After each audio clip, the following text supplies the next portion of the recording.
Hi guys and welcome back to the channel. Today I've got two replays in the KPZ 50t, the German tier 9 premium medium tank. And this is a tank that you could earn for free way back in the Valor season. And what is this tank like? Well, this tank is an accurate mobile German sniper that has 320 alpha and has good hull armour and turret armour. It's got poor lower plate, but the upper plate armour can ricochet quite a lot, which is really nice. The turret armour can ricochet a fair amount as well when you hull down. As you see with the mobility, it's great. You can go up to 60 kilometers an hour easily. Great APCR rounds, heat rounds on the premium. It's just a fantastic all-round tank. It's got good camo as well. And in terms of equipment, I run Rammer, camo net and optics, because the camo net obviously being active all the time these days, and the fact that it's already got good camo means that you can be a damn stealthy boy in this tank. And that leads us on to the crew that I run on this tank as well, and that is that I run Born Leader, Rapid Reload, Sixth Sense, Situational Awareness, Run and Gun, Steady Aim, Track Mechanic, Camouflage Expertise, and Muffled Shot. Now I run the camo perks because this tank, like I say, is already fairly stealthy, especially when you put on a camo net. And to be that little bit stealthier is always great. And then being 10% more accurate in general and 10% more accurate when you're on the move is just something you're always going to want in a gun. This gun is already fabulously accurate, and you're just making it that even little bit better, especially when it's on the move as well. Fantastic, it's what you want.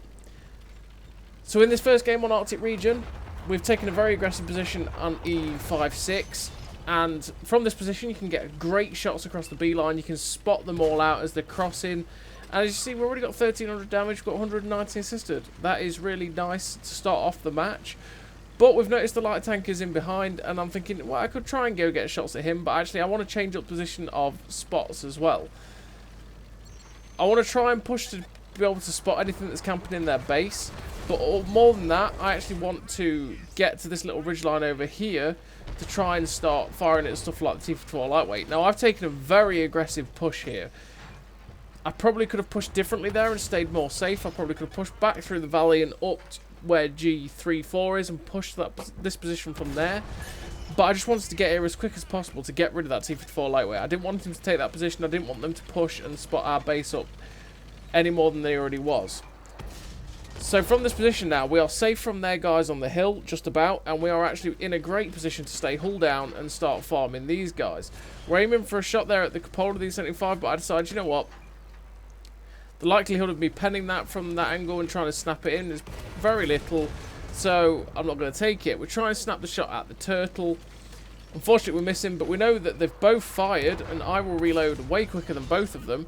So we pull over a little bit aggressively, get the shot into the turtle, not the TANK, it is the turtle, and put him down to a one-shot.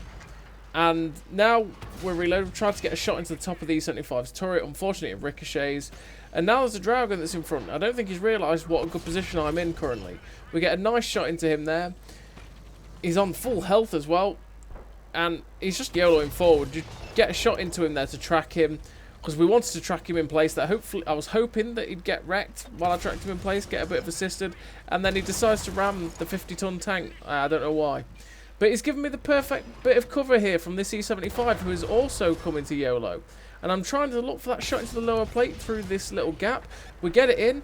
He fires at one of our team, which means that I'm going to have time here to get a shot into his lower plate and finish him off. Little bit of a melee there, but we got through it. The challenge is looking for shotters. We get a nice shot through his turret, and then he gets shut down by the standard B. And we've pretty much dealt with most of the stuff on this flank, which is nice. There's still the stuff clearly camping at their base. And then as we're moving forward, it's like, wait, what? We spot the Iron Rain as he fires at us there on top of the ridgeline. That just shows what crazy camo that tank has. We didn't see it until he fired. And he was, what, 100, 150 metres away? Madness. We actually get caught out there by the equaliser that is sat in the little dip. Fortunately enough, he only hits us with one and does damage with that one. He's got the barrage gun as well. If he was using the actual other gun, he probably would have killed us then. If he'd hit us anyway. And unfortunately, we didn't get to finish him off, which is really sad. We're up to 2.7k assistance, 4.9k damage. There's 4 tanks left on the enemy team. There's a tank destroyer, a medium, and a heavy. The medium's getting ganked up on the A line. We know where the heavy is. He's right in front of us here. And that tank destroyer was on their sniper hill. It's an SU-130 PM. We can see he's just been spotted there by the enemy team. And we're going to try and rush there to get that damage as much as we can and quickly as we can. Because you always want damage, right? And we want to see if we can get there. But we've got a light tank yellowing in. Now the rest of our team's yellowing in.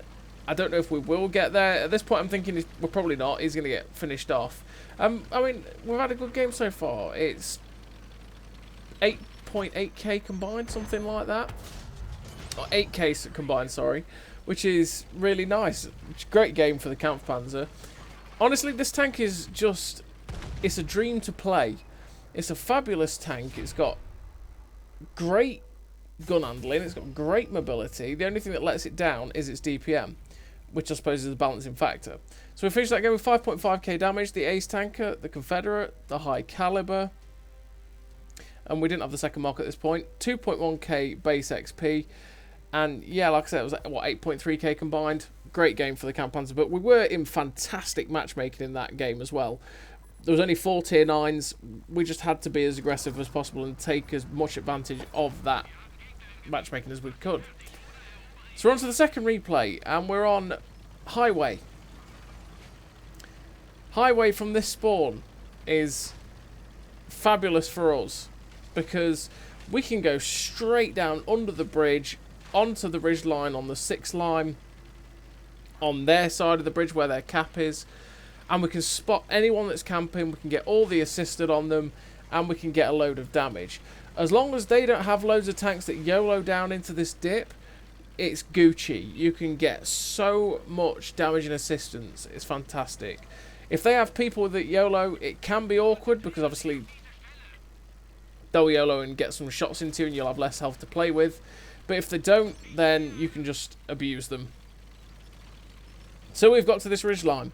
And we're now spotting out the guys that are camping on the ridge line. We get a nice shot through the side of the 777 version 2 there. He's getting farmed. Or he's not getting farmed. One of the guys down there is getting farmed.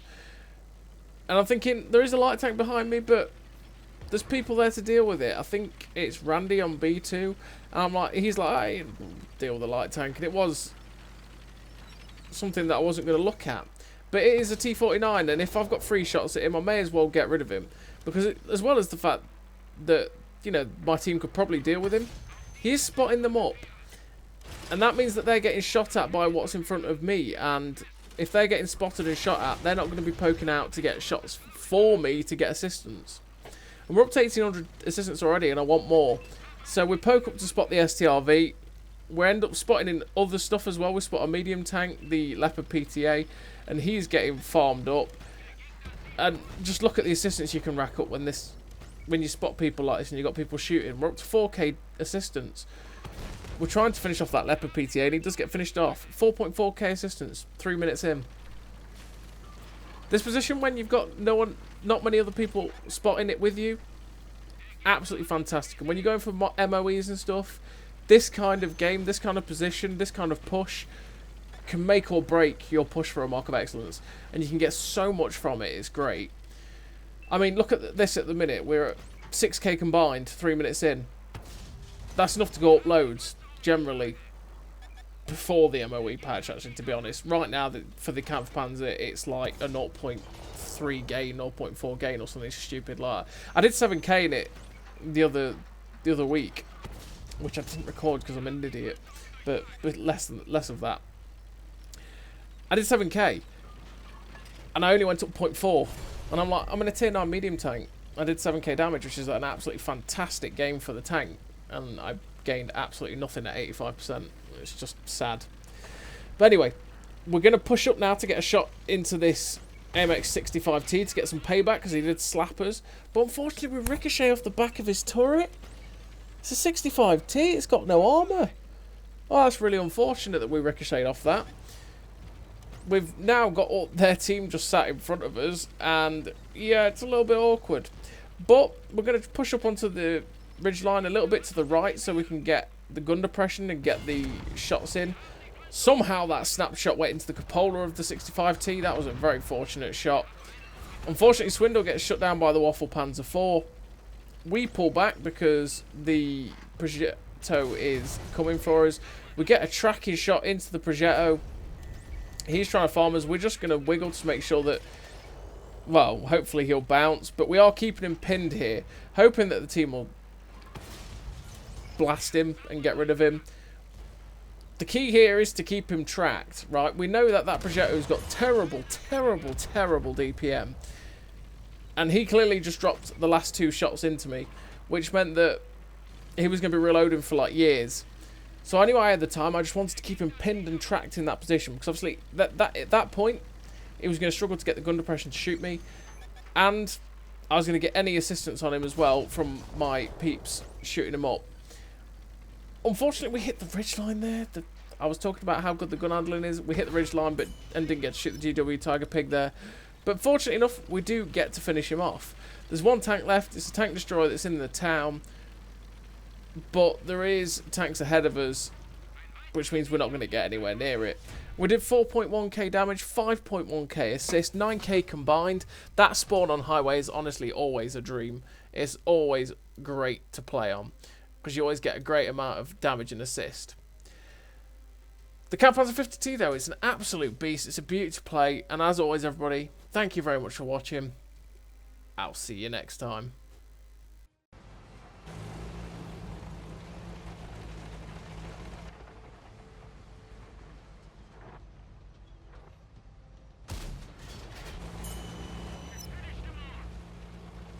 A great success!